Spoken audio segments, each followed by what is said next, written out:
কি হয়েছে? আপনি তো সূর্যপুরে এসেছেন, এই যে নাবালিকাকে নৃশংসভাবে ধর্ষণ করে হত্যার অভিযোগ উঠেছে, আপনি এসেছেন, কি দেখলেন, কি বলবেন, কি চাইছেন? আমি খবর পেলাম আজকের একদম ভোরের বেলা একটা 9 বছরের বাচ্চা, তাকে কয়েকজন দুষ্কৃতী যারা বিজেপির সমর্থক তারা হচ্ছে কি তুলে নিয়ে গিয়ে রেপ করেছে, করে হত্যা করেছে, খুন করেছে নাবালিকাকে, পুকুরে ডুবিয়ে রেখেছিল।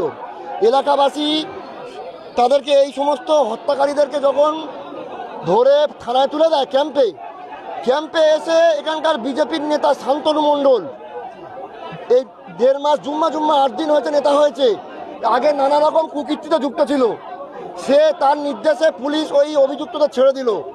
এলাকাবাসী, সমস্ত এলাকাবাসী রাস্তায় নেমেছে, এই অভিযুক্তদের অবিলম্বে অ্যারেস্ট করতে হবে। অভিযুক্ত পুলিশ অফিসার যে এদেরকে ছেড়ে দিল তাকে সাসপেন্ড করতে হবে।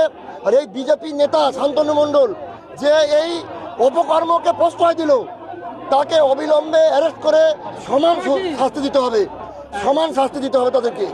যারা মার্ডার করলো যে শাস্তি পাবে তাকেও সমান শাস্তি দিতে হবে। যদি ফাঁসির সাজা হয়, মহামান্য কোর্ট দেয়, একই শাস্তি দিতে হবে তাকে।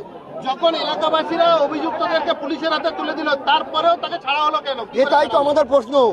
প্রশাসন একদিকে, মুখ্যমন্ত্রী শুভেন্দু অধিকারী বলছে আইনের শাসন চলবে, এটাই আইনের শাসন চলবে। বিধানসভায় একরকম ভাষণ, আর আপনার এলাকায় আপনার কার্যকর্তাদের একরকম ভূমিকা। এটা আইনের শাসন নয়, এটা আসলে বিজেপির গুন্ডারাজের শাসন। এই শাসন পশ্চিমবঙ্গে চলবে না। এর জবাব দেখছেন, রাস্তায় মানুষ নেমে এসছে, শান্তিপ্রিয় মানুষের উপরে পুলিশ লাঠিচার্জ করছে। কিন্তু আমরা বলছি, যতক্ষণ না মূল অভিযুক্ত যারা দোষী গ্রেপ্তার হবে, তার সাথে শান্তনু মণ্ডলকে গ্রেপ্তার করতে হবে, এবং ওই যে পুলিশ অফিসার যাকে ছেড়ে দিয়েছে তাকে সাসপেন্ড করতে হবে, তবেই এই বিক্ষোভ উঠবে এখান থেকে।